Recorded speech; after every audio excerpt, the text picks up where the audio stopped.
Chapter 3. So, at the dinner table on the last day of school my 10th grade year, my dad and stepmom, Judy, are acting very weird. More so than usual. Like, why did they set out the good china? Why were the lights dimmed? Why did they make my younger stepbrother Bear put on pants before he came to the table? What I didn't know was that this was a send off dinner. It was me they were sending off for the summer. The whole summer. Only I didn't know it. Apple, my dad starts. What are your plans for the summer? Yes, dear. Now, I think it would be good if you visited, Judy begins to say. Well, Ed, I cut in, but as soon as I see he whose face would turn cement, I change my tune. Dad, I'm thinking of, well, see, my plans are in motion.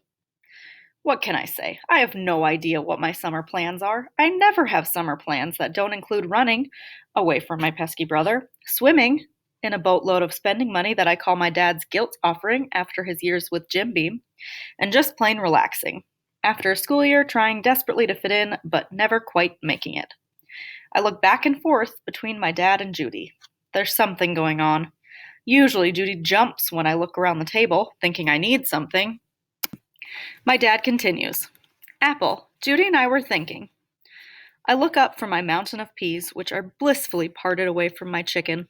I really don't like my food to touch. Ever. You were thinking? That's good, Dad.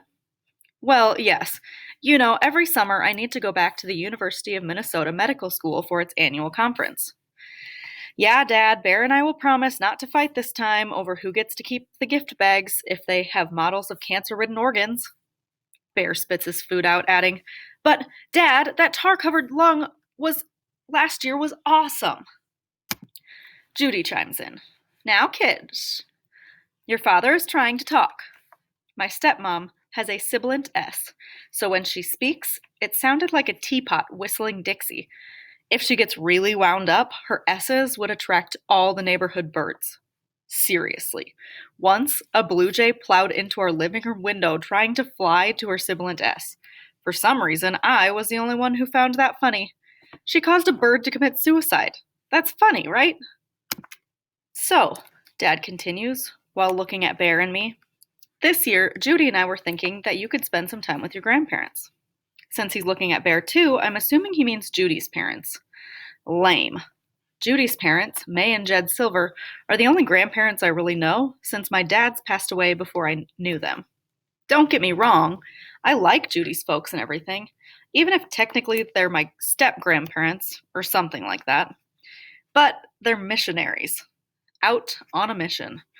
Their mission seems to be a bit off, though. Last year, they sent swim floaties and goggles to the starving children of Africa. Yes, that Africa, where there's little water to swim in. Great, I choke out. Grandma and Grandpa Silver are, so wholesome. Dad stammers. Well now, Apple, Bear will go there, but we were thinking. Yes, we were hoping, Judy whispers almost inaudibly, that you should want to go visit your grandparents in North Dakota. I just sat and stared at my dad. What did he just say? I'm sorry, what? Who should I visit? He pats me on the head with a defeated look in his eyes. Well, it's just important that you get to know your mother's side, Apple.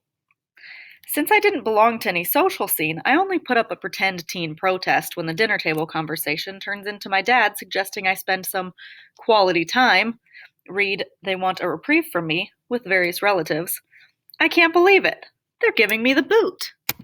Now, don't get me wrong, who doesn't like spending time with Grandma and Pa? Except for the fact that I haven't seen my grandparents since my mom died. Actually, I've never seen them. Remember I told you that? Yeah, my mom, real mom, died when I was born. I wish I could remember her, but whenever I ask questions about her, my dad says, Oh, Apple, let's not bring that up. It will upset you. Oh, that's right. I promised I'd tell you why I'm named after a fruit. Apparently, the story goes like this. My real mother went into early labor when she was only 8 months pregnant with me. She got into a bad car accident and had to be rushed to the Mayo Clinic in Rochester, Minnesota. where my dad used to work as a surgeon and the town where Mom taught school. It's a famous, world-renowned hospital where only the seriously ill patients go. Because of the trauma of the car crash, my mom started to go into labor quickly. Luckily, I wasn't injured during the crash, but she was. She died exactly 11 minutes after I was born.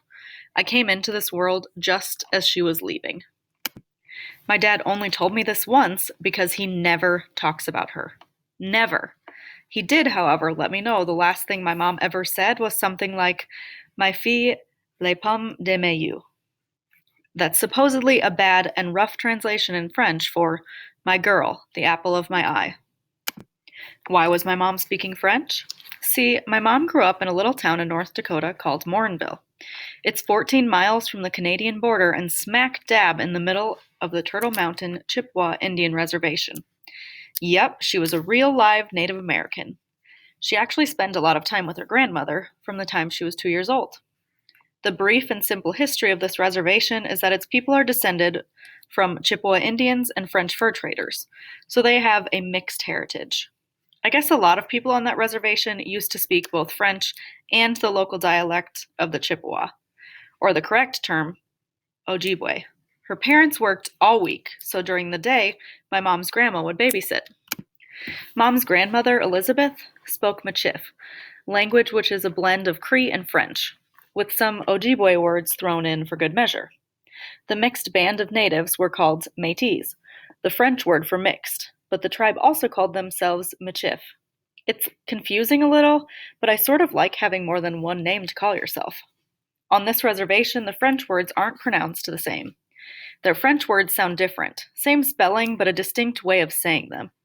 The internet says the Turtle Mountain Michif is the only native language in America that's a Creole or mixture of language. Sorry, I need to stay on track. Grandma Elizabeth also spoke French, which makes sense that my mother spoke French before she even spoke her first English word. Mom could navigate between the Michif language and French, and always knew which was which, my dad says. I remember everything he's ever told me about her. It's not much, but it's all I have. I've heard that when people are about to die, their minds work backwards and the person starts reverting back to their first language. My mother's native tongue was Michif and French. In a nutshell, that's why my mother's last words weren't in English. Back to that story. After Mom gave birth to me, the nurse cleaned me up and laid me on her stomach. Those in the operating room said my mother looked at me and laughed, while saying something that sounded like, "My fille la pomme de Mayu," my girl, the apple of my eye. One time last year, I asked my French teacher if this sounded like the right phrase. She said she didn't think so, but wasn't sure. In the delivery room, the nurse who was holding my mom's hand understood enough rudimentary high school French, and somehow, after my mom passed away a few minutes later, took it to mean my name was supposed to be Apple. Nice. What really upsets me is having to pretend that my real mom never existed. I want to ask if people remember her the way my images of her are. Did the room really get brighter when she walked in? Did she really have magic in her voice that made her heart warm instantly? Did her eyes laugh when she saw me? And finally, do you blame me for her death? A million unanswered questions. This story, the only one that my dad would tell me, became an obsession. I couldn't get over the fact that my mom was dead, in a box, rotting away in a grave, mixing with worms and dirt, which is why I never, ever step foot in a cemetery. The thought of decaying bodies just inches from the surface nauseates me.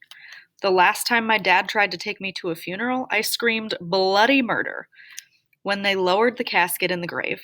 I spun around and did hopscotch moves, jumping over tombstones to avoid dead earth. You could say I have issues, but I prefer to say it's just part of my charm. Passing the lasagna around at the big send-off dinner, and after giving a meaningful glance at Judy, my dad sighs and tries again. Apple, it's high time you spend time with your mother's family, your real grandparents. I want you to get to know them. This summer will be the perfect opportunity. Judy and I will be away in Minneapolis organizing the conference, and Bear will still be going to his grandparents. Judy and I were hoping to do some traveling after the conference, sort of like the honeymoon we never had. So, Dad looks at me. Apple, Maybe when you're up there and feel able to, you can visit your mother's gravesite. No! I cut him off. He can't go there. Not the grave thing, not hers. You know, I just, well, cemeteries and grave sites are, well, I can't do it. I'm sorry, Dad. I can't believe what he's saying. For years, he wouldn't even acknowledge my mother's name. He couldn't even answer questions about what my mom looked like, sounded like, acted like. And now he wants me to be happy to spend time with people I don't even know and who probably blame me for the death of their daughter. And yet, I might finally get some answers? And could I actually meet people who look like me? So, I said the only thing I could, after swallowing and hiding my pain at the thought of my mother in a grave. When do we leave? And do they have cable?